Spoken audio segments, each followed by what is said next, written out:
بسم اللہ الرحمن الرحیم۔ عزیز طلباء، آج کا حاصل تعلم اس میں صفت کی اقسام کے درمیان فرق کر سکیں، اس میں صفت کی تعریف بیان کر سکیں اور اقسام کی تعریف بیان کر سکیں۔ عزیز طلباء، سب سے پہلے اس میں صفت کی تعریف پیش کرتے ہیں۔ اس میں صفت وہ اسم ہے جس میں کسی کی خاصیت، خصوصیات، اچھائی، برائی یا کیفیت بیان کی جائے۔ اس میں صفت میں کسی کی صفات بیان کی جاتی ہے، چاہے اچھائی میں ہو چاہے برائی میں ہو۔ اس میں کیفیت کو بھی بیان کیا جاتا ہے۔ اس میں صفت کی 4 اقسام ہیں۔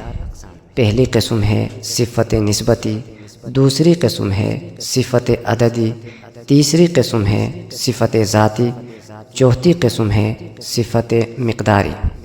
جیسا کہ نام سے ظاہر ہے، صفت نسبتی۔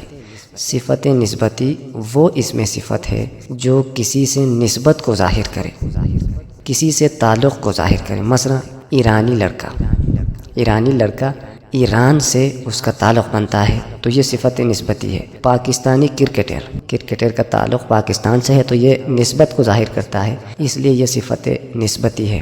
انڈین فلم کا تعلق انڈیا سے بنتا ہے، ایک خاص نسبت ہے تو یہ صفت نسبتی ہے۔ ایسے جتنے بھی الفاظ ہیں جو نسبت کو ظاہر کرتے ہیں، ایسا جتنے بھی اسم ہیں جو نسبت تعلق کو ظاہر کرے، وہ صفت نسبتی میں شامل ہوتے ہیں۔ دوسرا قسم ہے صفت عددی۔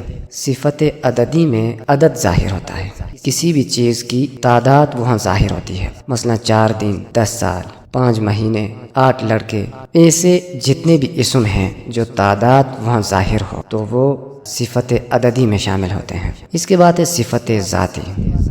صفت ذاتی سے مراد وہ صفت ہے جو کسی ذاتی خاصیت کو ظاہر کرے۔ مثال کے طور پر آپ دیکھیں سرخ پھول چونکہ سرخ ہے وہ اس کی ذاتی صفت ہے تو یہ صفت ذاتی میں شامل ہے۔ اس کے علاوہ نیک لڑکا، یہ بھی لڑکے کی ذاتی خاصیت ہے تو یہ صفت ذاتی میں شامل ہے۔ اس کے علاوہ قابل دوست، یہ بھی صفت ذاتی میں شامل ہے۔ ایسے جتنے بھی اسم ہیں وہ صفت ذاتی میں شامل ہیں۔ اس کے علاوہ چوتھی قسم ہے صفت مقداری۔